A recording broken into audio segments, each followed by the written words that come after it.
Welcome to the event. We're really happy that you're here. We're about to go live in just a few moments, but before we lift off, there's a few important things we want to make sure that you're aware of so you get the best possible experience out of this. First of all, the sound current is supremely important to us, the musical experience. So if possible, we really encourage you to use good speakers or headphones to experience the class with.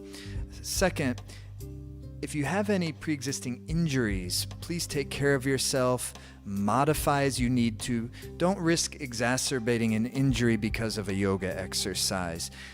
If you have any pre-existing medical conditions and you're not quite sure if this would be good for you, please consult with your primary healthcare practitioner and make sure it's the right thing for you.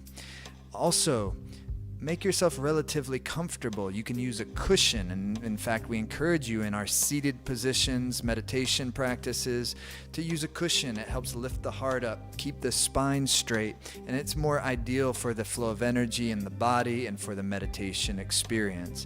You can even be sitting in a chair with feet flat on the floor for those of you that are unable to sit in a meditative sitting posture on the floor. Just use a chair, and for many of the exercises, that will work perfectly fine. And then lastly, if you're having any problems with the video streaming, try refreshing the page, or if you see a gear icon on the video, adjust your resolution. If you're new to this type of thing, just take care of yourself. If there's something that you don't quite understand, I wouldn't worry about it too much. Everything that needs to click will click after a few times of trying it out. Enjoy the experience. We're about to get started in just a moment.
Welcome everybody. I'm very happy to be here with you all. And this evening of opening our intuition, as that's the essential thing of life in a certain way, I think. Because without it, worries persist, and without it, heaviness persists. And worries are sometimes naturally, of course, will be coming, and heaviness will naturally be coming. That comes with the cycles of life.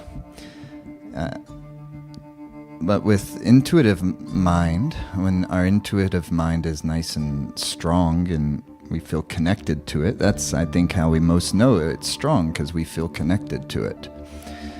It's being an active participant in our life. Our intuition is not some extra sensory thing necessarily. It's a little bit of extra sensory because it is a type of inner sense. But what it's not is something so far out, because my experience of it, when I experience it, is very ordinary, very natural. It's not being psychic. It's not having some extra satellite dish implanted. Intuition is as natural as breathing when we're inhabiting the type of space that allows it to be a part of our life. And so it's very natural, but everyone has intuition. Not everyone feels connected to their intuition, and not everyone realizes they have intuition, but I think deep down we all realize we have intuition. Because we can feel things, we can sense things. We all already have a sense of like what is right and what is true. But then also we get confused, and then we question like what is right and what is true. And we question it, most importantly, a starting point in our own lives. What is right and what is true for me, relatively. Because I'm really, at the end of the day, the only one in charge of my own life and my own happiness. I take that on as my responsibility, my own happiness. I'm not giving that power away to anyone else, and I wouldn't recommend anyone else do that either. Not to any one teacher, not to any one thing at all. Why? Because why would I have to? Because the life itself is what I want to trust. I want to be able to just tune into the way of things. And I believe in my ability to do that. I have experience doing that, and I find it to be totally natural and a totally joyful way of living that doesn't avoid difficult times, because difficult times can't be avoided. To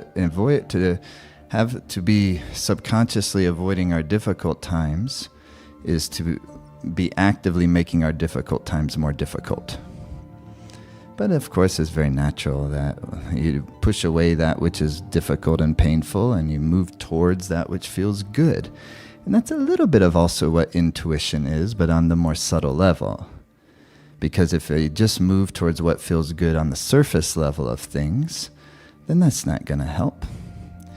Because sometimes you get a little feeling of even that thing that feels good is somehow not right. It's not that it's not necessarily immoral. It's not actually what I'm feeling. And that's my intuition.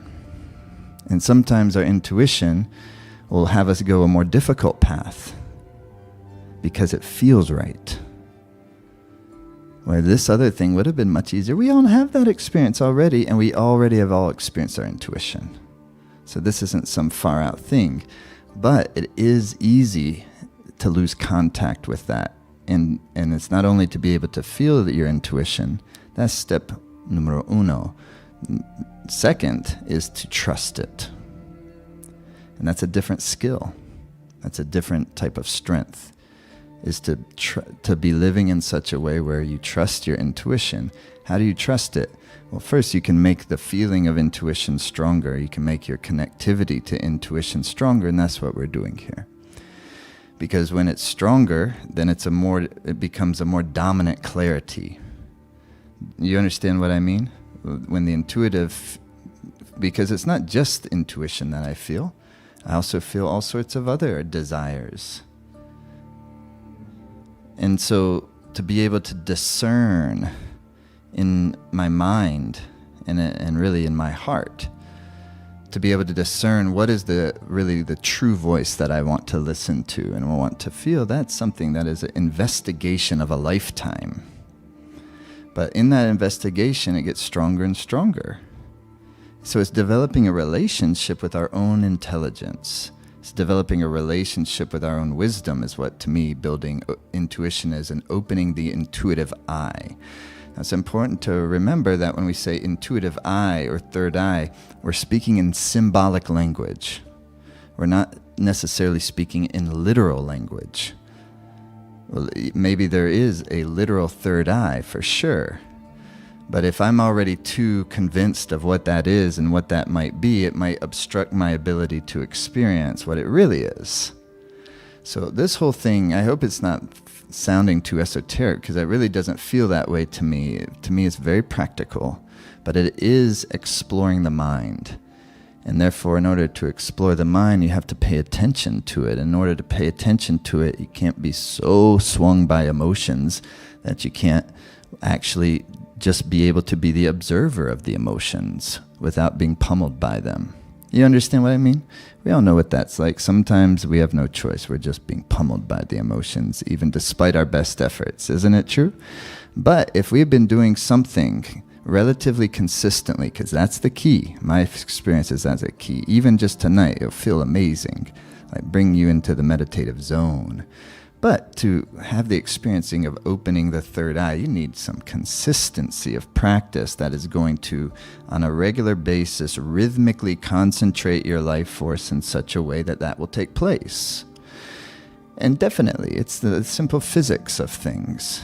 Because when the life force in the body and the mind is well centered in the nervous system, the mind relaxes. When the mind relaxes more, its ability to observe things is much greater. If the mind is very stressed out, then it tends to be locked into a particular narrative. And there's not much we can do about it. We can hear other people give us advice. Do you know that time when you're so in a hard, difficult, miserable state that you hear people giving you the really wisdom advice, and it's just like, you can't hear it. And that's why often we jump, I think, a little bit, especially maybe us guys, because we like to fix things. We jump to the kind of effort to change the emotion, as opposed to be able to actually turn the effort into softening into the emotion. And then softening into the emotion happens through compassion, through love. So when I talk about the ability for the mind to relax and to be able to observe the patterns of the emotions more easily without being pummeled, so you can see both, positive and negative. And I can see the positive in the very difficult things, and I can also see the negative in the very pleasurable things. Because the pleasurable things are sometimes what I'll get allured into and grasp onto when the intuition is actually trying to move over here. So, that's hard, right? That'll break your heart sometimes. And so this thing it's not some fluffy thing, and you can't do it by tricks or being clever. There's no the yoga practice helps tremendously, but it's not a trick. It's something that it's like a tool that you can use to help kind of train your prana how to flow in such a way that it will help the mind be relaxed. And when the mind's relaxed, it can listen to the heart. So that's what I mean when we're talking about, and these is all symbolic, poetic language, it can listen to the heart. But when the mind is there's lots of turbulence, then it gets muddy, and it's too opaque. You can't see it. You can't feel that direction. But then eventually, even then, the storm will pass, the water will become clear, and even if you just let life happen long enough, you will once again be able to feel and see clearly.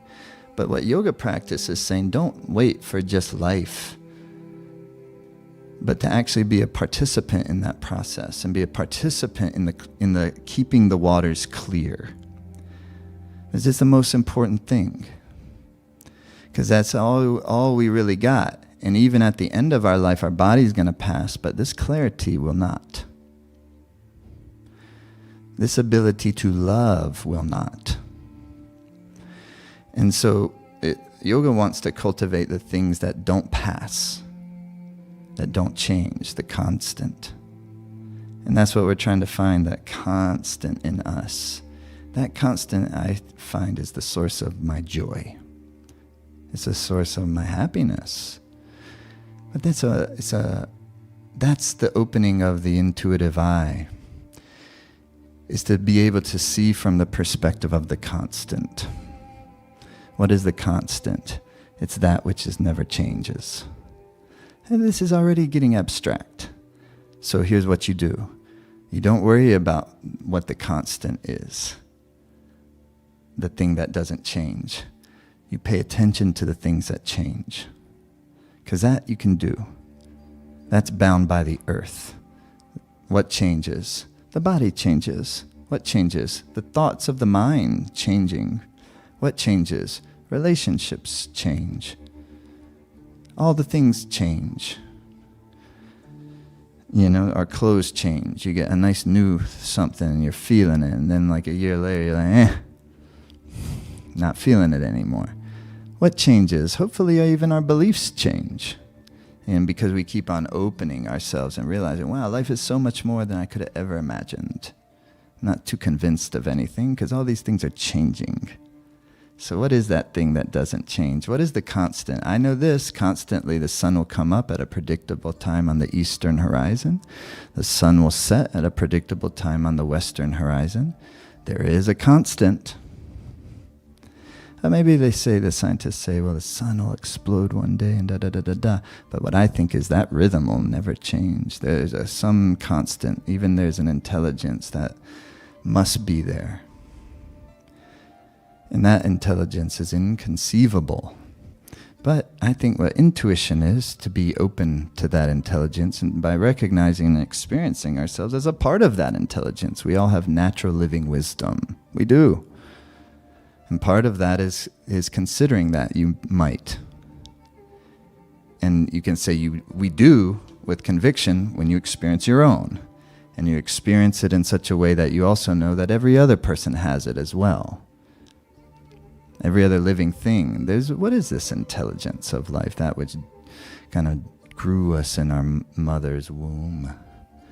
And then what turned her blood into milk. That's called love. If you've ever been around that, that's just love. When you describe it in a scientific book or something, it doesn't sound like that because you're describing it on its like material level. But the material level is not the only level because it's the material world that's constantly changing. The quantum physicists are all tuned into this. It's powerful energy. Did you watch that, Oppenheimer? And he was a quantum physicist. He kind of maybe left that behind it a little bit, but really fascinating tale. Complex in so many ways, but it's powerful when you start to peer into the kind of the mechanics of life, down to like the nuclear level. And that's what yogis do, though, but not for the purpose of understanding how the material physics work, but how the very physics of life work at all their levels, in subtle, super subtle, and beyond even conception. And so the physics of my mind work in a very simple way. My mind is drawn towards things that will make me, it seems will make me happy, and it is repelled away by things that seem like they will make me unhappy. And that seems simple enough, except what our mind tends to go after when it's left to its default settings, how it tends to operate, is to grasping on the things that change in order to find its happiness, because that's what's easily available. Do you understand what I mean? And so therefore it's like a relationship, for instance, grounded in that, because we all experience and are concerned about our relationships. This massive part of our life. It's maybe the main part of our life is relationships. And when you live long enough, you know relationships come and then relationships go. And even the ones that seem like that was your soulmate, and remember how it was your twin flame, and people say all these things. And I think that trips people to fuck up is what I think. I'm not saying it's not real. I'm not saying there's not value to it. I'm not saying anything at all, but I'm saying that grasping on ideas like that sets a person up, not for sustained happiness, but for fairy tales. Who knows what this thing is? And so the experience of ourself and our own wisdom energy that needs nothing else for its fulfillment is a powerful process. Do you understand? And my experience is this: the more I have that for myself, then the more my relationships are amazing. And it really doesn't have to do with the fluctuations of them, but that all the relationships are become so meaningful, because our relationships are the way in that we're blossoming, and that we're getting to know ourselves, and that we're getting to experience life, and we're having the opportunity to love. And we're also having the opportunity to love in difficult situations. And so this is the beauty of intuition. Intuition is operating from the nucleus of of what we are. And so there's only so much you can say about it, because you can't really point directly at it. Because what intuition does is it operates in the space between polarities of life. Because all of anything that we can talk about and have a conversation about has to be based on relativity, polarities, good and bad, left and right, ups and down, concepts. Is it making sense? I think is very important, because it reveals that our intuition is not a thinking thing. Our intuition is something other than ordinary thinking. Our intuition operates in the space between feminine and masculine, pleasure and pain, happy or sad. So we can't exactly say what the intuition is, but we can point to all the things that it is not. It's not good. It's not bad. It's not pretty. It's not ugly. You know what I mean? It's not anything that we can give a concrete idea to. It's something that only we can experience to know it. Only. And that's why these kriyas are so wonderful, because they help facilitate the experience of intuition. When we come and do a practice like this together, it's like a ritual. You know, you start it with an intention. You start it. That's why I start in this type of a thing with a Om Namo Gurudev Namo. Most all the day, my mind needs to be operating in all the things of the world. Work, relationships, we got children, we have spouses, we have ex-spouses, we have girlfriends, we have boyfriends, we have enemies, we have all the different things that we're dealing with. Then we have the relationship to our work, and we have the relationship, so how am I going to do something for myself? So our mind is all the time trying to figure out life. But when you're come to sit down and you do a practice, it's like a ritual, but it's not an empty ritual. It's a ritual where you're taking a certain amount of time in your day to strengthen that which will serve everything else. It's very efficient. So when you do something like tuning in, is a drawing back, all that, in order to pay attention to all those things in our life. That means wherever my attention goes, my life force flows. I only have so much life force. Then I have to go to sleep and get some rest for the night. Then I wake up hopefully the next day, strengthen my life force, center my chi, get the intuitive mind nice. You can feel when your intuitive mind is good, and you can feel when you're cloudy, if you start to pay attention to it. And the more you pay attention to it, the more nuanced that becomes. And it's not just the plain whether I'm cloudy or I'm clear. But you start to experience more and more layers of the mind and of the body. And that's a beautiful thing. Because the more that you can experience the subtle nature of the mind and the body, the more you can make yourself shine. The more you can make yourself happy. The more personal power that you have, then you can do something with it.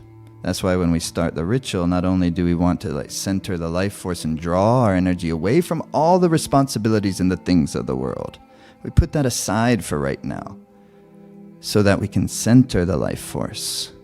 As if all my mind's concerns are on this, and this problem I have, and this problem I have, and this wish that I have, well, then it's limiting the amount I can bring it right here. So in yoga practice, in these meditation practices, the idea is you set a beginning point and an ending point. So in Kundalini Yoga, that's how you begin. Om, using that mantra that then also vibrates the frontal lobe. Takes us more out of the reptilian brain, the back part of the brain, and up into the cerebral cortex, more intelligent part of the brain, where it's more evolutionary part of the human consciousness. So and then have more compassion of the heart. Because if we're going to develop personal power, we have to most definitely simultaneously develop compassion. That thing without compassion is no bueno. Love must be the center of it. And that means that love, not just the love that's going to change. A lover can become an enemy. Enemy might become a lover. That's a changing love, and that's part of love. It's an expression of love, but compassion is not that love. Compassion is a love that doesn't get influenced by the ups and downs, the togethers and aparts. You see? So compassion is in that space between. Because what we're talking about with compassion, and this type of compassion, is the compassion that extends beyond our likes and dislikes. That I have just that if there's someone who wishes me harm, that's how we could define a quote-unquote enemy. Somebody that wishes me harm, it doesn't change how compassionate I feel. My wisdom will tell me there'll be a boundary. It would not be a good idea for them to come into my space. But it doesn't change the love that is there.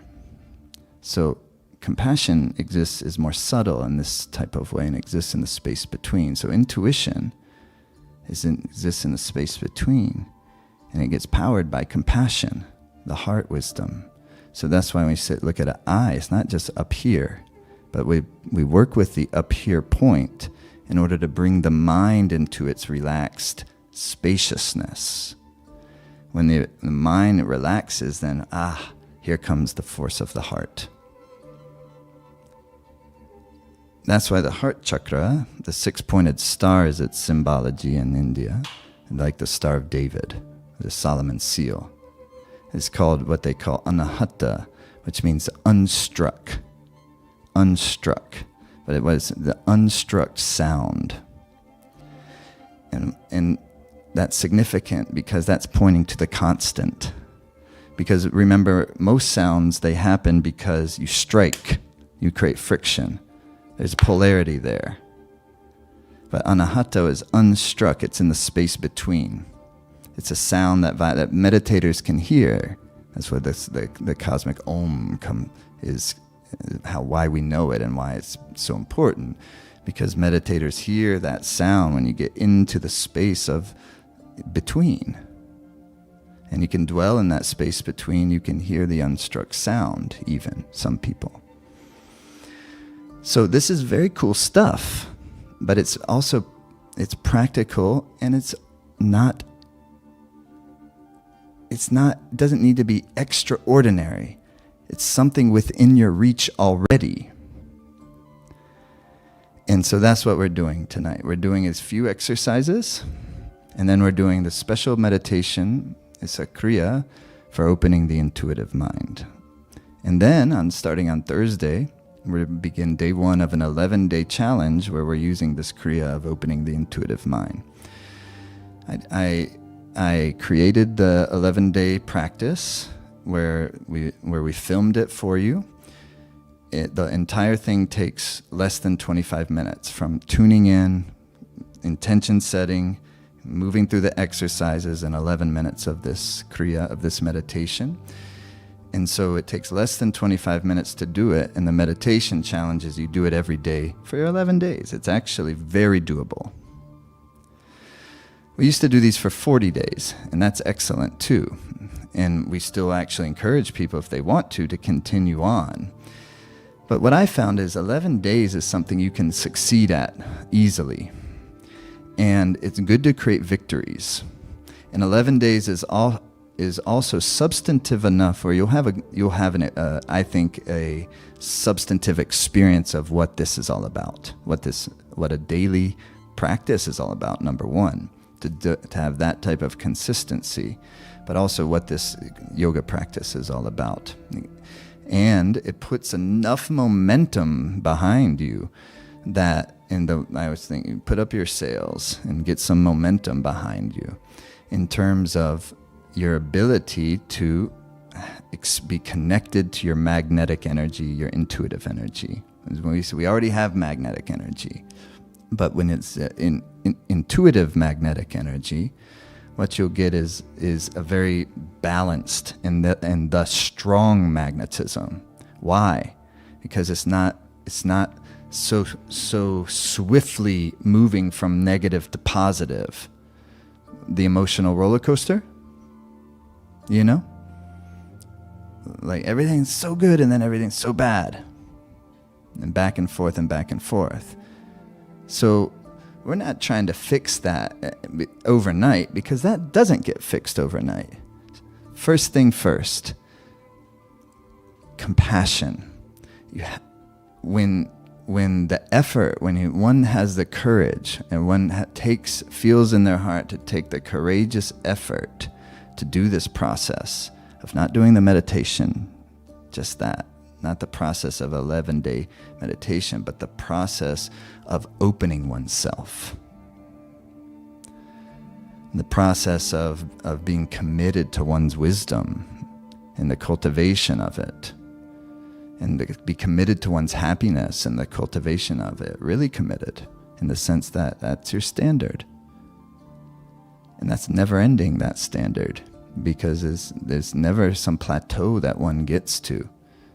It's always unfolding. That's why I really get inspired when I'm around like elders that are as excited to learn as I am. You know what I mean? You have like elders in your life like that, and I'm like, what is that? It's the constant. And so that's what I'm in love with, is that constant. And in experiencing the mystery of it. And that puts me in the field of intuition, but these kriyas really help to catalyze that process in a way that's physical, physiological, but also subtle. Working with the breath, but working with the life force. The breath is the carrier of the life force. Breath work is great, but breath work is just one technique of something. It's not the yoga itself. The yoga itself is the opening, is the inner process that you're on as a human being who came through the doorway of the birth canal and will one day pass through the doorway of dying. What is the constant between those two polarities? Yeah. And one polarity at the birth canal is tremendous love, but it comes in the expression of joy. But the other end, the door of the death, is tremendous love. That's why we can't even stand it when it happens. It's love. It's compassion. And so one is an expression of joy, and the other is an expression of great sorrow and grief. But both of them are love. That's the space between. So that's what, when we're, say, building our intuition, we're having a ritual in a certain way, a practice, what we call a sadhana, that we take care of that part of ourselves on a regular basis because it's important and because it serves every other part of our life. It's called efficiency, practical. Okay? Let's do some exercises a little bit. Come sitting. Everybody at home, if you can be sitting down on the floor, on like a cushion, that's great, but also you can be on a chair. And pretty much maybe everything today where you can do even sitting on a chair. But if it's comfortable to sit down like we are, then you can. That's great. But even if you do so, have a cushion, a little cushion or a folded up blanket that you can prop yourself up on a little bit, okay? Because this is going to be good. What I want you to do is take your hands to your ankles or your shins and make sure your sit bones are connected down. That's why I'm using a little cushion. And then what I want to do is just like a simple lift of the chest, a light inhale through the nose, and then back. So it'll be like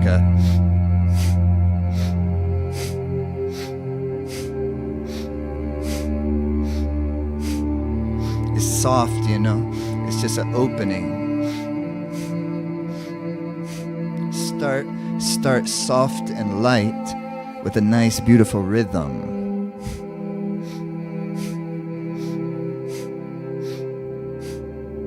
It helps circulate the cerebrospinal fluid. It helps the skin tissues.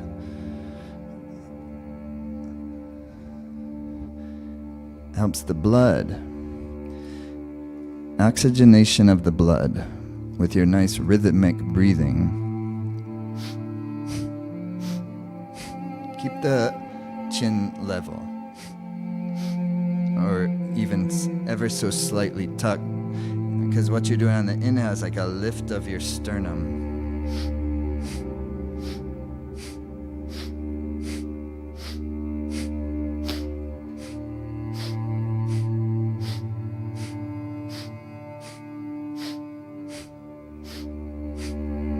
Can you do that rhythm with me?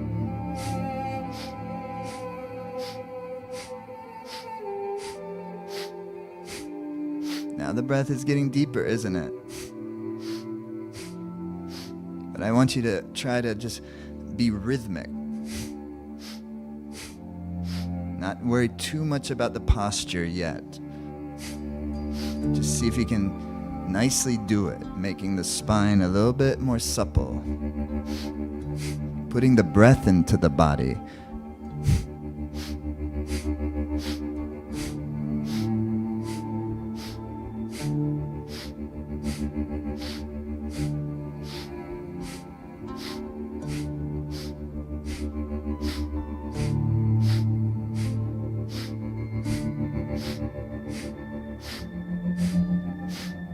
Now deep inhale. Now suspend the breath for a moment. Close your eyes. And then draw your inner gaze between the two eyebrows where the root of your nose meets the skull bone. And then just hold this nice position and exhale. And then again, please take a deep through your nose inhalation. Suspend the breath. That means keep the breath in, but relax your upper body. And then relax the mind. And exhale. We're not saying be always relaxed. We're saying in these little 10 seconds of your breath suspension, allow your mind to just relax. Inhale. Suspend the breath in. Gaze of the pituitary point, third eye, where the root of the nose meets the skull bone between the two eyebrows, and let the mind relax there. Exhale. Again, please inhale. Soften the chest, keep the breath in. Relax your shoulders. Draw the inner gaze, third eye space, and just relax in that area. With your inner gaze, the optic gaze. Exhale. Don't be concerned about any too specific of a point or some specific way it might look. Just see if you can relax into that space in an opening type of way. Inhale. Suspend the breath. And if this time, if you can lift a little bit, pelvic floor, soften the chest. Third eye gaze, spacious, relaxed mind. Exhale. And this, my friends, is just called concentrating the prana. Hands to your shoulders like this, right connected down through the sit bones. So I'm gonna root down through the sit bones. And come to the side so I can show Aki. Yeah. So you're rooting down through your sit bones, and then the chest lifts up like this. But then you come with your elbows at shoulder height, 4 fingers in the front, thumbs in the back. You're tall and lifted, and yet it's soft. You find that sweet spot. By rooting down, then when you're going,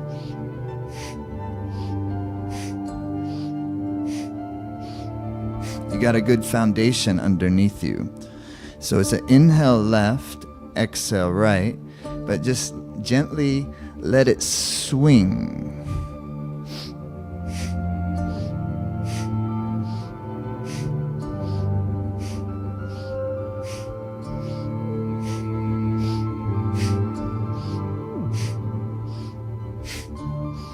It's in the breath, my friends.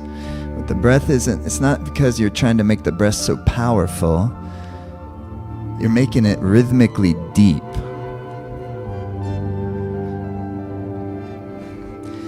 It's not an act of fixing oneself. It's an act of compassion for one's own body and mind.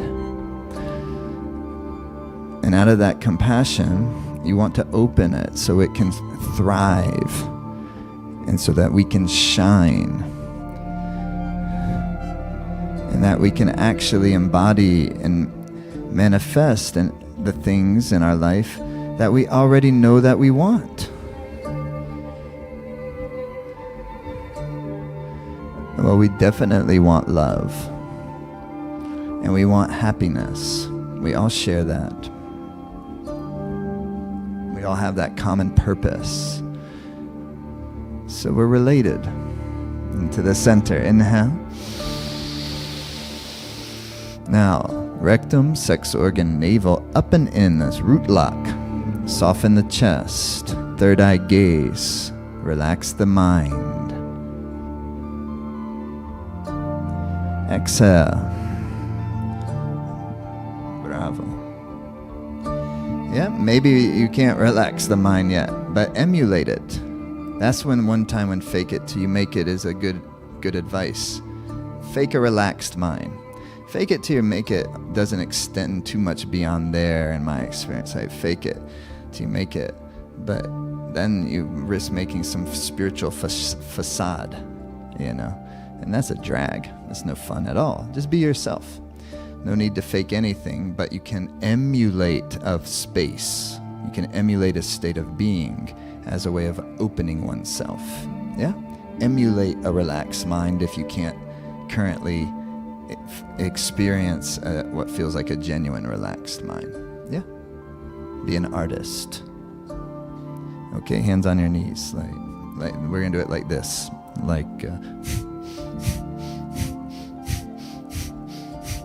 It's an inhale up and exhale release. So it's just light and bouncy.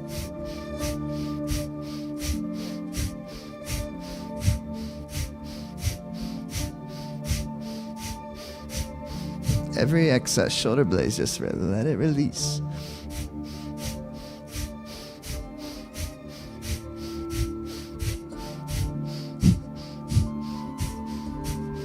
Keep the chin in and the chest out.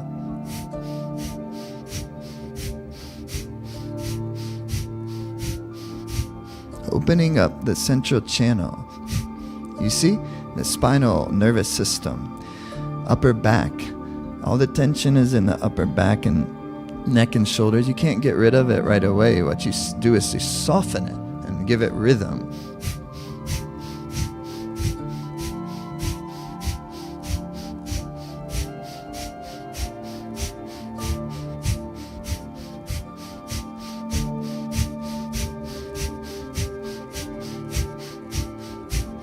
Inhale, squeeze up. And release. That's fantastic, isn't it? Now check this out. Stretch your legs out wide like a V shape, please.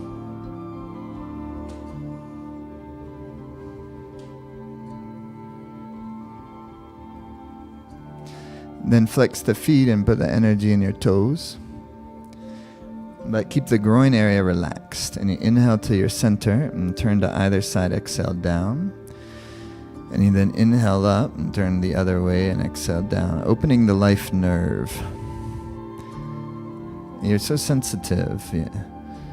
And all of those energy, all of those nerves and nerve endings that come out from the base of the spine, they come down through the backs of your legs as your life nerve, sciatic nerve, like big thick roots of a tree that come down.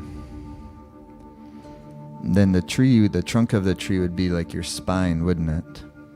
And the lungs would be the branches, and the alveoli of the lungs would be the leaves. So you have like the bronchi and bronchioles and all the things, but it's like an upside down tree, isn't it?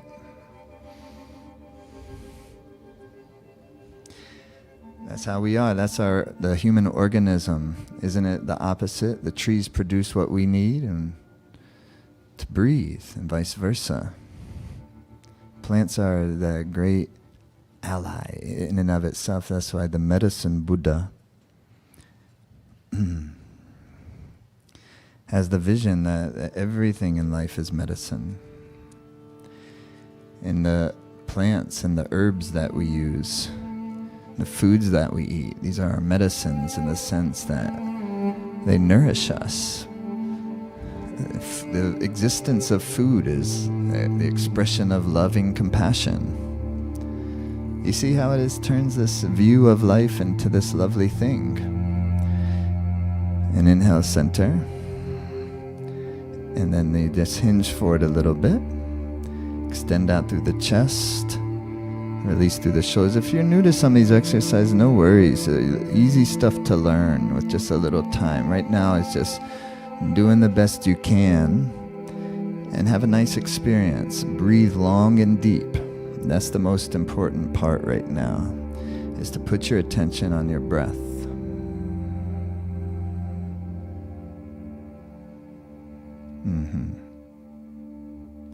It's fantastic. Relax and shake your legs out a little bit. Okay, so here's what we're gonna do. We're gonna work with this one little breath, just a couple more exercises, then we'll start this meditation.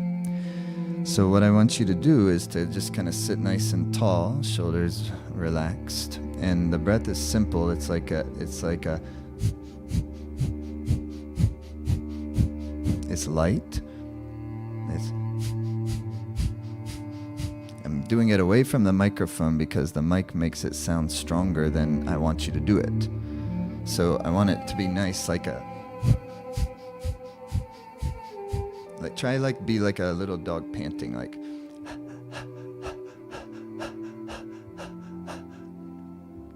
Like do that, come on, do the panting now, do the panting.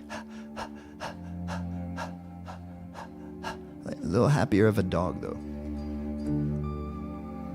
Like your dog's like so happy and that you're playing with him, and now you're playing with him so well that he's worn out and he's panting a little. But he wants you to do it more. Now keep doing it, but close the mouth. Do it through the nose.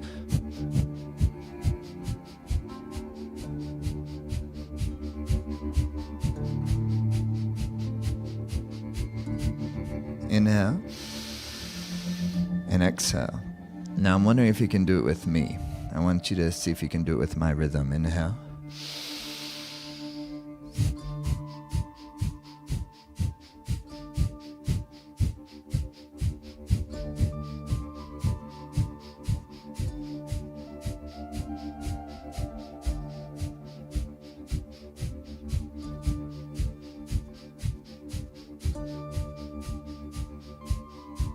Now you just take it from there. Find your own rhythm with it. But you see the exhalation and the inhalation are equal in their strength. The exhale is not more powerful than the inhale, so you have to do it light at first so you can be a nice smooth rhythm.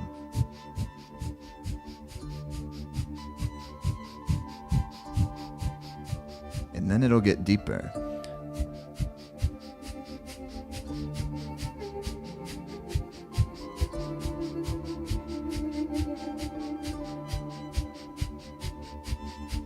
Inhale. Exhale. Inhale again.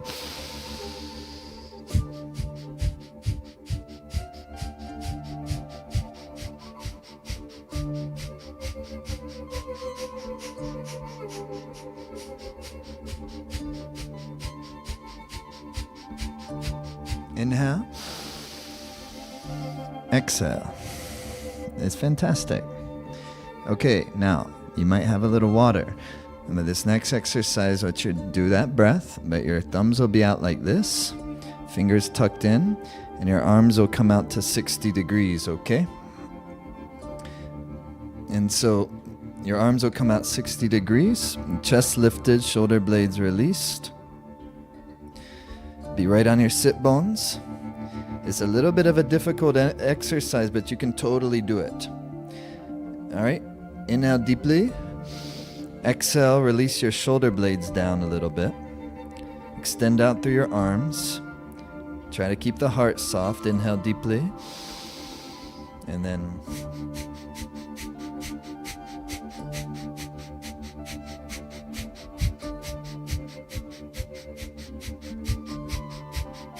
now we're going for 3 minutes of this.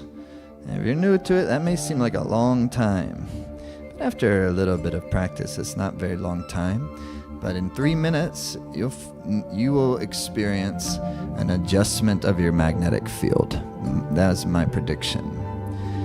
So do your best to sustain it. Never risk exacerbating an injury or creating an injury because of a yoga practice. But otherwise, you can kind of go through it a little bit.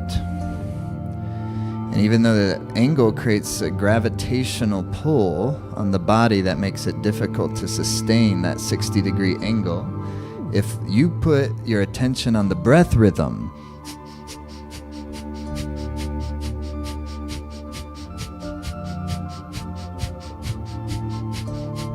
try to go into the rhythm to get into a between space, because rhythm will take you into a groove. And the difficult it gets, that much deeper with it. Give it something.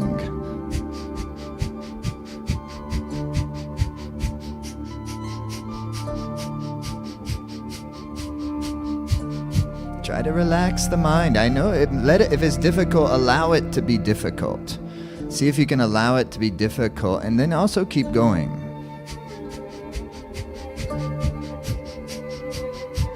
In other words, is to resist the urge to complain.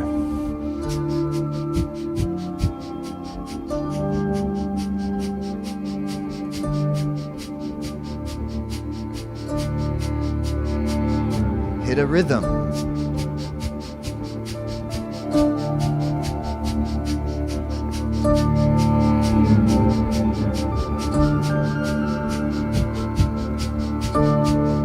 Circulate the prana, the life force.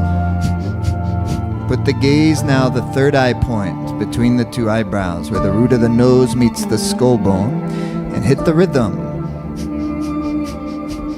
45 seconds to have this experience. Try to stay with it. No bending the elbow if possible. Come on. That gravitational pressure, where my attention goes, the prana flows. Put the gaze of the third eye, and now you kind of have an extra energy to put into the intuitive space. It's the beauty of the Kriya. It's a science of angles and triangles, and it's an art of shaping one's reality. 10 seconds. See if you can kind of visualize a beautiful arc of light connecting your two thumbs. Visualize that. And deeper the breath, the brighter it becomes. Inhale. Bring the thumbs touching above the head. Open through the fingertips. Stretch up.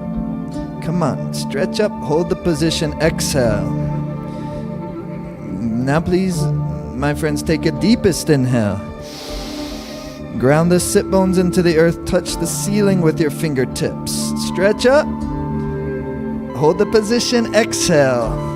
Last time. Deep, deep, deep inhale. Stretch up. Make space between every vertebra. Stretch up. Relax. Release.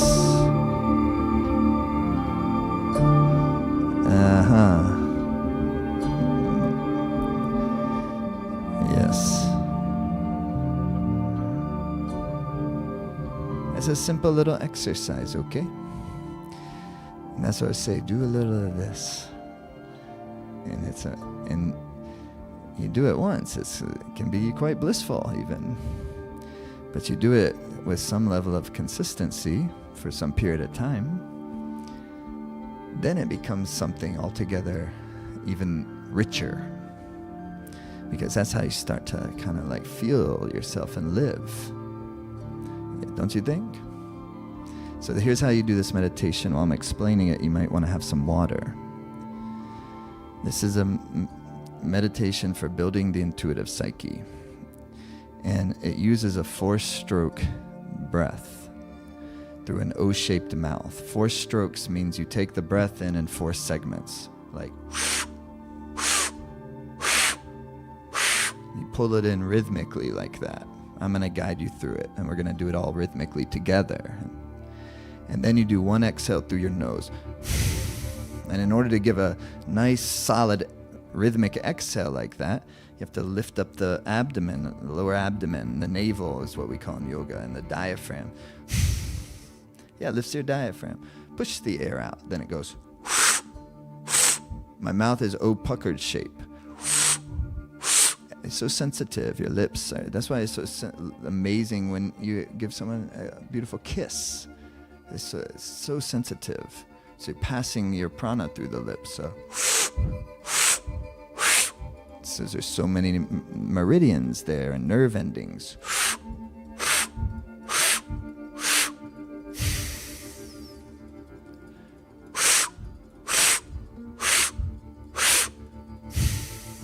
Okay? That'll be the breath part. See, I already need more water. So you want to have a good hydration right now. Take some water. Mix your saliva with the water. You know that hydration trick. Mix your saliva with the water. Swallow. A little more hydration.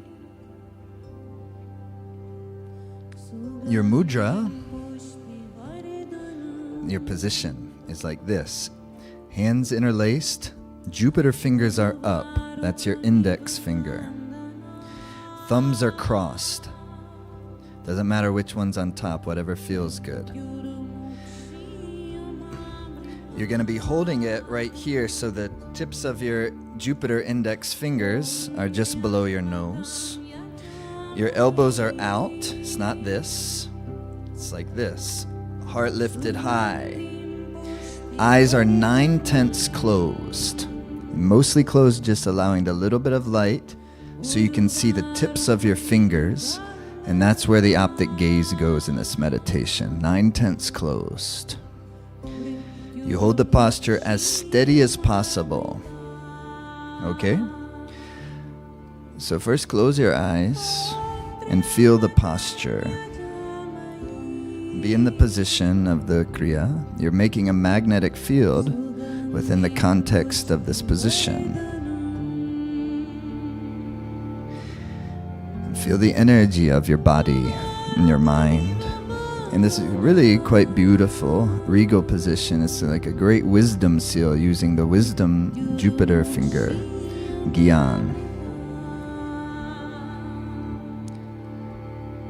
And if you tune in just for a moment intuitively to your heart and set some intention for yourself, just whatever arises to your mind.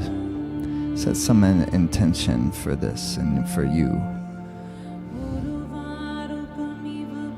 What is it that you're really wishing and longing for in your life right now? And give that some positive energy.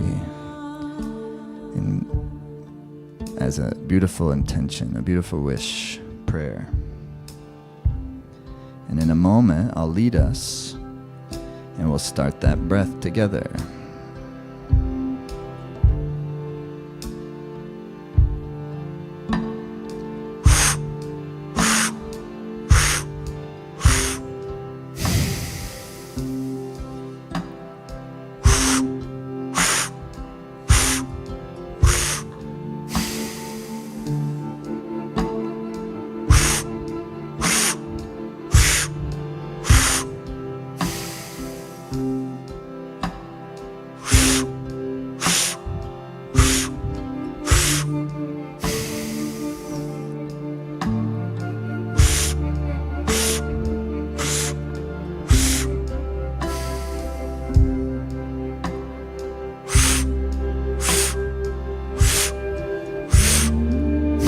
keep going.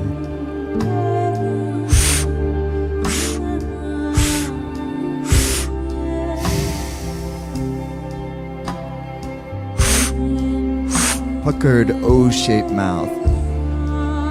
Use the navel diaphragm to exhale.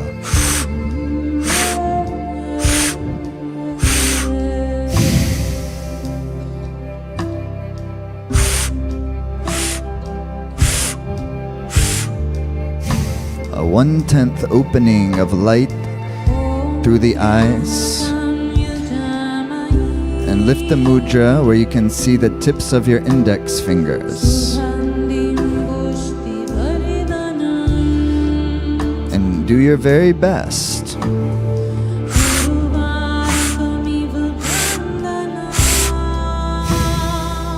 to keep going.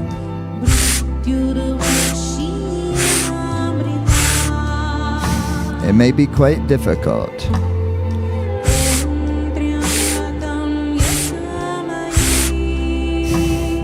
But the aspiration and endeavor is anchor to your breath rhythm.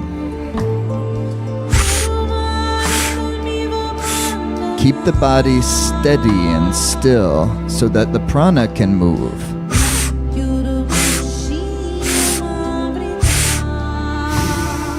A lifted heart, a released shoulder blades, a slightly tucked chin, a beautiful position, a feeling of grace, a feeling of regal vitality, like the lion, lioness, proud of one's own existence. It's not a narcissistic pride. It's not egotistical. It's the feeling of one's great existence. And having the courage to embody it.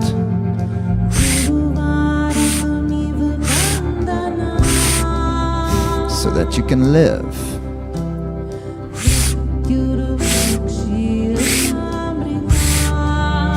So that you can add your creativity to life.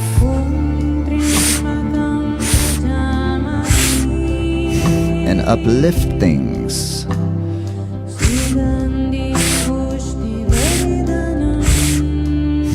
At first we have to uplift ourselves.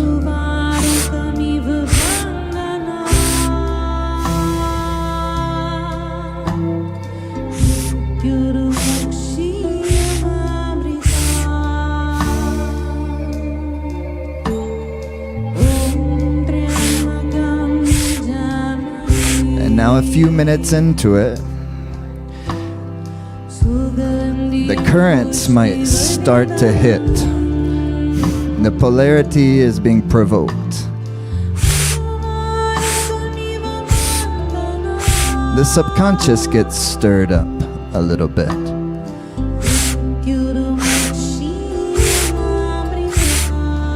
We might feel great pleasure.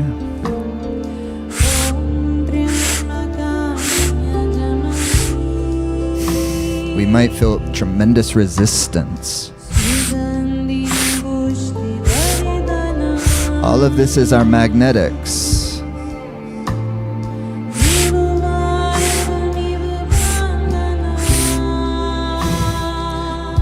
Try not to be too hypnotized by either of those things. Allow yourself to feel them, to enjoy or appreciate them. But not give way to them, where we lose the centered sense of self. Then we can really enjoy. We can really be present. Because we won't be scared that something is going to carry us away.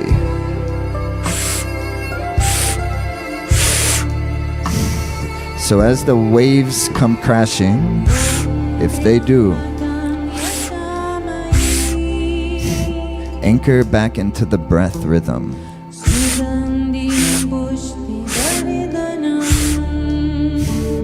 Keep the gaze.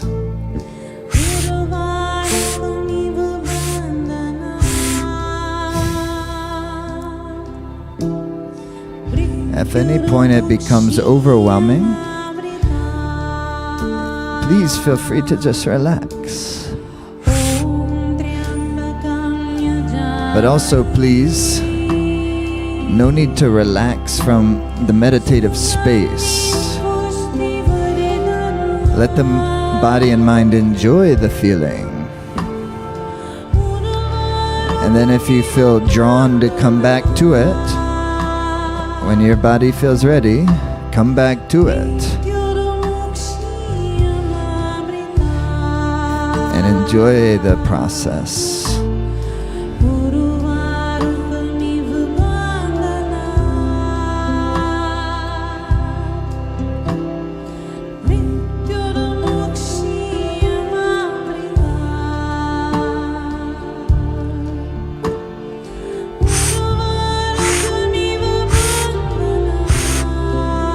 Use the navel for your exhalations. Lift the diaphragm for your exhalations. Finish every exhale. Exhale. Finish it. Then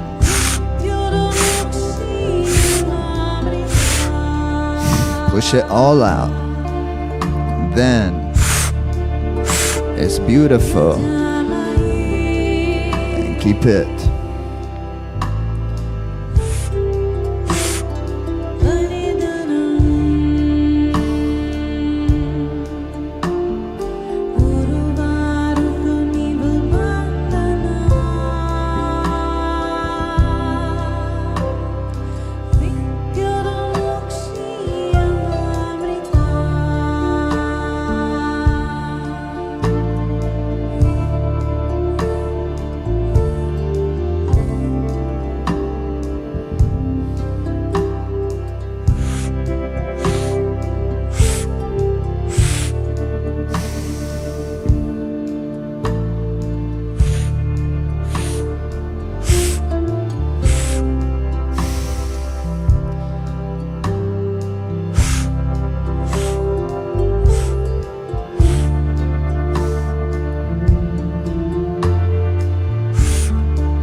Maybe you feel anything but intuitive because maybe it's stirring the mind tremendously.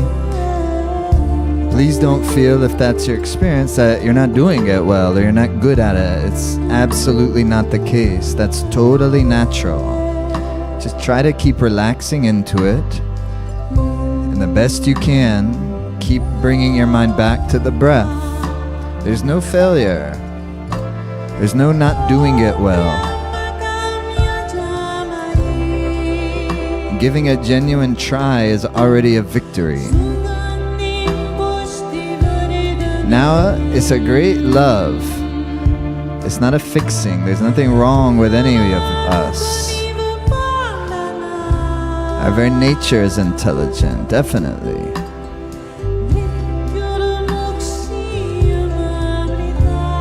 But our mind obstructs that.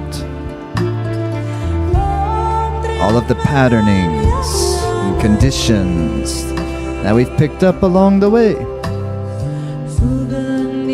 It's called the purification of the subconscious mind.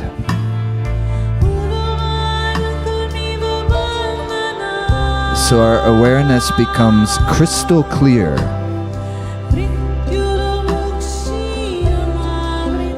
And we can feel our lives' true path, one baby step at a time.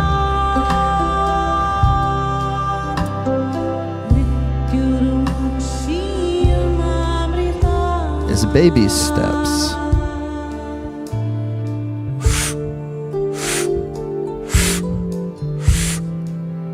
Because after all, we can totally enjoy our lives the way they already are, with just a shift of perspective.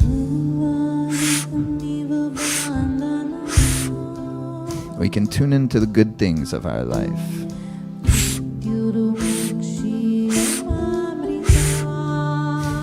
And not be over-dominated by all the difficult things.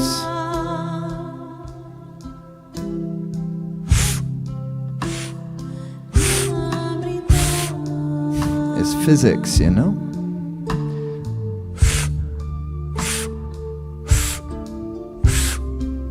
The intuition shows you that. The compassion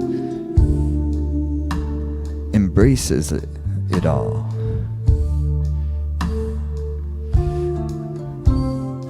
Where everything is significant. Every living thing is significant. Every moment of our life is significant. Intuition allows us to enjoy it, to be present. Intuition is bringing one's whole force of awareness into the current time and space, where longitude and latitude meet at a single point.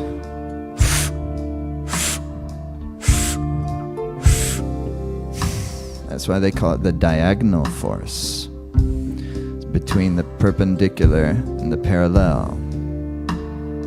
It's not only a science of angles and triangles. It's the art of shaping one's reality.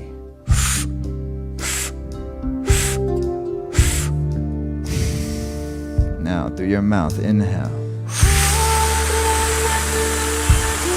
Now, please take your hands out like this. Arms out side to side. Through your nose, exhale. Inhale deep. And make your fingers as tight as steel. And squeeze the arms. And squeeze the spine. Close the eyes. And like a cannon through the mouth, exhale. And inhale. Tighten the fingers. Squeeze the arms. Squeeze the spine. Lift up the spine tall. Fingertip to fingertip. Stretch out. Inhale some more. And exhale. Inhale, last time. Put your entire energy in your fingers, tight fingers, and your arms. Squeeze them tighter, squeeze them. Exhale.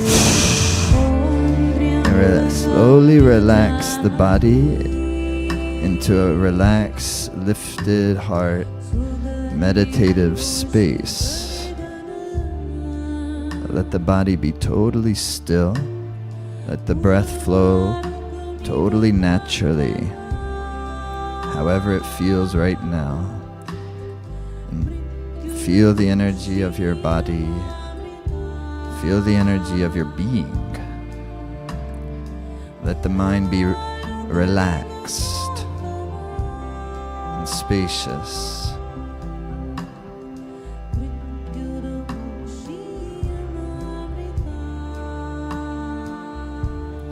Please draw the inner gaze in a relaxed way, softly up and in between the two eyebrows.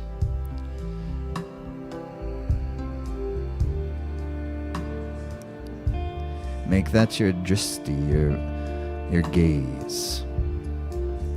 And then bring into your awareness the meditative flow of your breath current. Following your breath as it breathes, as your body naturally breathes, follow the breath current with your awareness.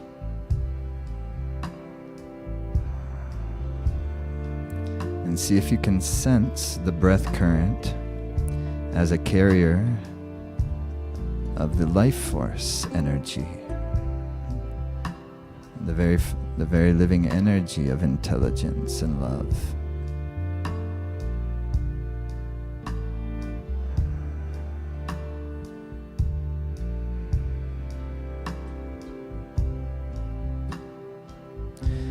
you take your hands into, it's called the prayer pose, but it's the mudra of neutralization, openness,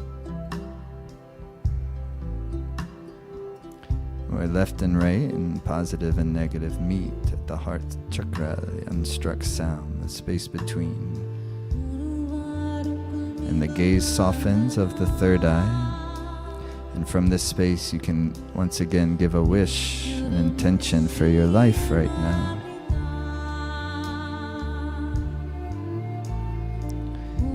And you can put it into the sound, and you can let the sound carry it. With like something just beautifully floating away, with no attachments, going exactly as it should go in the natural way of things. The wish for your life, and you let it go without attachments. You can visualize like a little balloon floating away, and you're very happy with it floating away as if it's the natural way of things. And then you can think of some of your great loved ones, and you can feel how much you love them, and you can feel how much you wish them to feel happy, and you wish them to feel entirely themselves and how wonderful they are. And you can put that wish into the space, and you can even, as I do, put it into the sound, and let the beautiful sound take it into throughout, the ethers. It's called creative communication.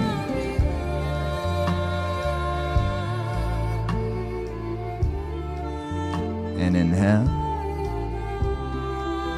and exhale, Sat Nam, and then take your arms up like this, and shake them, shake them, shake them. Remembering that none of it's too big of a deal. Shake it, shake it, shake it. And you bring it into your body a little bit, and you just kind of distribute the energy. And then you say, voila, and it feels good, and you're done. And now it's back to all those things, remember, that we have to take care of and pay attention to. But now we pay attention to it with a relaxation. That's not, relaxation is not like lazy. Relaxation doesn't mean you're not totally involved and active in something. Relaxation's a way of being that you can bring to all the things that makes things that we do more effective. Because then our intuitive mind it's all the same, the intuitive mind, the heart, the relaxed meditative mind. This is all the same mind. It's all the same energy. It's the heart, it's the mind. It's not up here, We are that. The whole body is the psyche. The whole landscape of things is the psyche. We're interconnected with all things. So it's very cool, and it tunes you into that possibility and that reality, doesn't it? And you get lifted.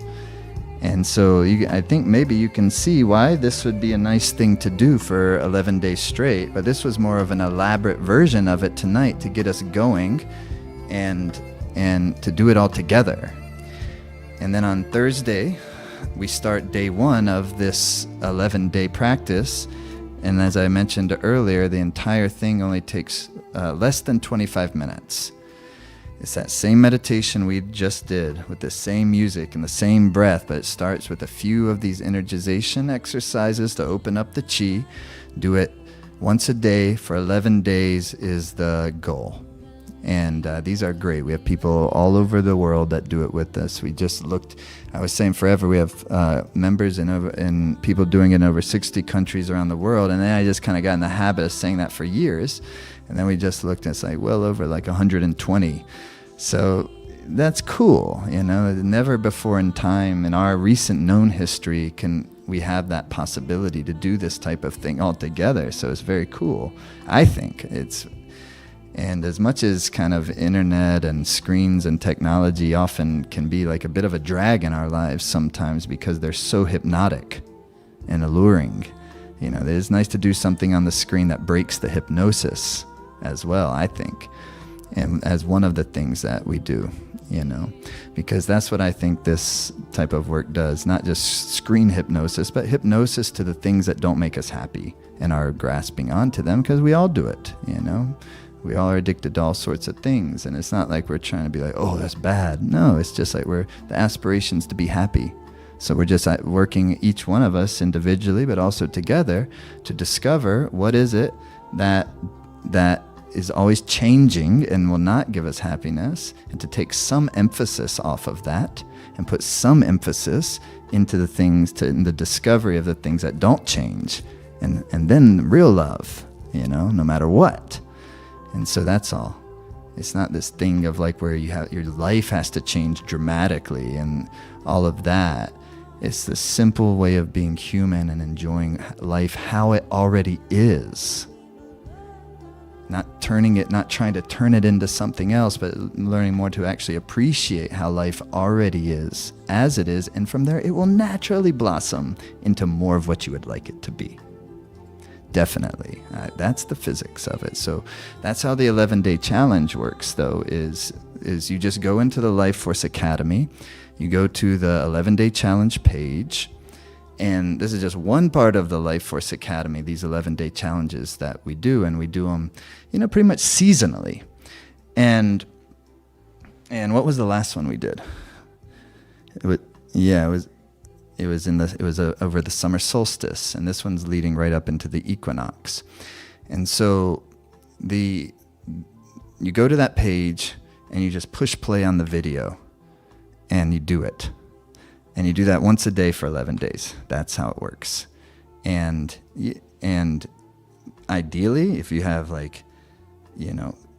nice sound, good speakers or headphones, recommended. But you can also just do it on your computer. I get a little sad if I'm being honest, when people just do it without good speakers. And I bet Aki, who's the producer of the video, is probably a little sad when it's just on a little iPhone. I don't know. He hasn't told me that. But in other words, we would like it to be an experience. We put in Life Force Academy, our whole thing is we're trying to make the online experience of this really good and inspiring, and something that is enjoyable to do and doesn't feel like a lesser than thing I wish I could just be there in person. Of course, that's always sometimes true. We like to be with each other in person, but we want the experience to deliver just as well from what it is and the practice of what it is. We want that to deliver just as well in the digital medium, because it's so fucking cool when you can communicate pretty much in real time anywhere across the world. We want to do that in a way that is inspiring, not in a way that is we're all Zoom room again. Not that sometimes you have amazing things in Zoom rooms, but we all get fatigued with that stuff, or at least I do, and everybody I know does. So this is not, we're trying to, cut across that, because we're all still learning how to live in the world where it's so highly connected like this. And it is our reality, and it will continue to be our reality. And that's not changing. So using it in really creative, beautiful ways, I think, is the way to go. Working on all of us developing our intuition, so that we're not hypnotized by all the many, many influences that are around us all the time, and we can make smart decisions for ourselves based on our own good sense of things, and feel confident in ourselves. That's what this thing's all about.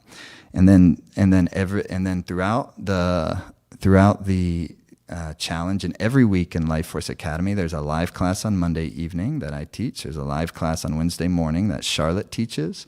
There is an extraordinary library of yoga classes. You can't even take them all, and there's always new ones being released into there, and they're put together in thematic ways. A whole series for your intuition, a whole series for compassion, self-love, a whole series for this, a whole series for that.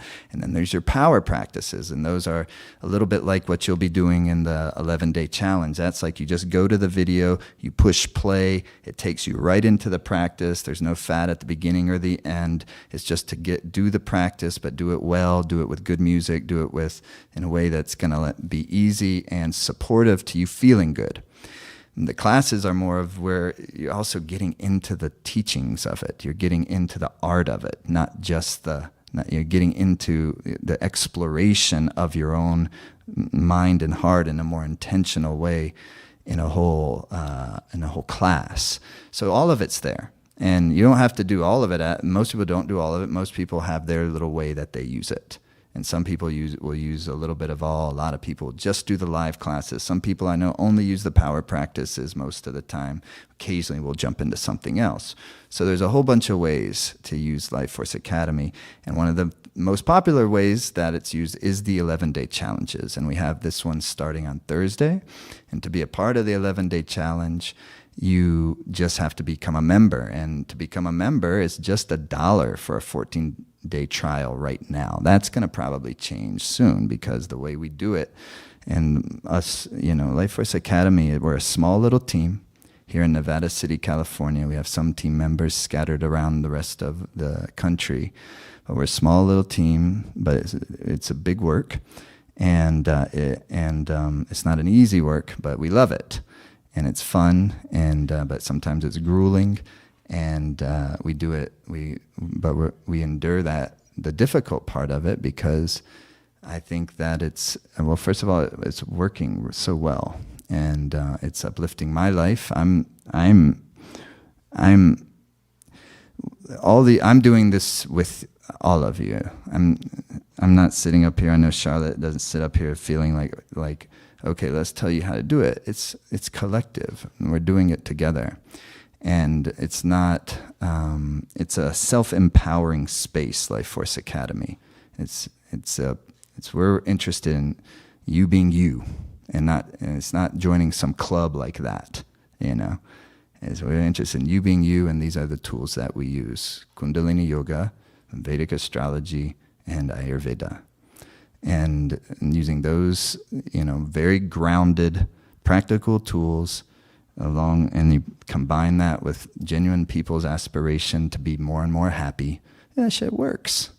The music is good, and that's maybe my most favorite part of it. And we're right now getting closer and closer to releasing this whole new part of Life Force Academy. That'll be the access to some of this fantastic music. Some stuff is already in there, but it's going to be so much more very soon. And the music that you hear, we produce all of it, and with the Simrit band. And it's not, some of you may notice the Simrit albums like you find on Spotify, and those are extraordinary. If you're in Europe right now, definitely catch them on tour. But that's basically the house band for Life Force Academy, and we've been doing it for well over a decade like that. And these musicians are, for my money, the best among the best on the planet. They're extraordinary, and it's such a blessing and pleasure to work with these caliber of artists for this type of work, creating music for this type of practice. But then the music that's created for the practice is also excellent, just music. And unique too. So we have so much of that we haven't even released. You'll hear it, I'll be playing it, and Charlotte will be playing some of it. But I've been withholding it because my whole thing is I want people to value music. I mean, these days where everything's available on Spotify, and I'm an artist, and most of the people I know and my family are artists, and artists, I say, you're a musician, you can't make no money. But then we get entitled to, sorry to be on a little bit of rant on this, but I feel like I need to process. We have access. It's a positive thing. We have access to almost every album that was ever created. And we're like, $9.99. You know what I mean? So I'm not releasing the music in Life Force Academy until we have a way of delivering it in an excellent way, and also so that there's value there, that it's being valued, and it's not just some commodity, but it's the result of brilliance actually on many people's parts. And that's valuable to life, it's valuable to culture, and that's what I'm into, and I want Life Force Academy to represent that. So that's kind of who we are and why we do the things we do. But it's based in yoga, it's based in Ayurveda, it's based in astrology. And it's fun, and you're most invited to be a part of this 11-day challenge. And then our hope is that you'll stick around and you'll stay in it, because after the 14 days, it's only $25 a month. And that's, I think, a great deal. For now, it is. And that might change in the near future, but the people who are in there, we've decided that will be grandfathered in. But we have to change some things soon, because it's everything else is also changing. And but I think it's a really great deal, and what you get in there, even if you just use some of it, I think it's worth it. It's about the cost of like a yoga class as a studio one, is what it costs per month in Life Force Academy. One smoothie in Venice Beach. One Venice Beach, California smoothie is about the price of Life Force Academy per month. So anyways, thank you everybody for being here. I hope it was good for you and fun for you and insightful for you, and I hope you'll do the 11-day challenge. You can join right here. Super easy, just takes a few moments. And then we start on Thursday. There'll be a class if you want to do it all together on Thursday. What time is that? 9:30 a.m. So it'll be a group practice, 9:30 a.m., and then you're just doing it on your own, right? Every other day on the Life Force Academy page in the member area that you'll get access to once you join. And I think I covered it. I think I did a good job explaining what it is. If you have any questions, we have a great team. You can respond to any emails that we send you, and within 24 hours on a business day, they'll get back to you. And thanks so much, everybody, for being here. Thanks to the LFA team who've been working their ass off, working to keep up with this thing, and I myself as well. And thank you to all of you at home. Have a beautiful night, and happy new moon. We start Thursday on the new moon, so it's a good time. Good time to start a meditation practice, definitely. Okay, and then also next week is the equinox. We'll be doing a big equinox event, kind of like tonight. It'll be free for everybody. And then there's a major eclipse time happening coming in mid-October, October 14th. We're doing my favorite thing that we do as an organization is to do an immersion, and where that starts on a Wednesday evening and ends on a Sunday. And you can do it, again, the virtual production of it is excellent, and it's powerful, and it's going over, and that Saturday is the full Ring of Fire solar eclipse. It's going to be very significant, and so that's happening during that time. But anyways, what's happening right now on the new moon Thursday is the 11-day intuition challenge. You're invited. Join Life Force Academy membership. If you're not already a member, to be a part of it. Thanks so much. Lots of love to everyone. Thanks for being here. Satnam.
Over there.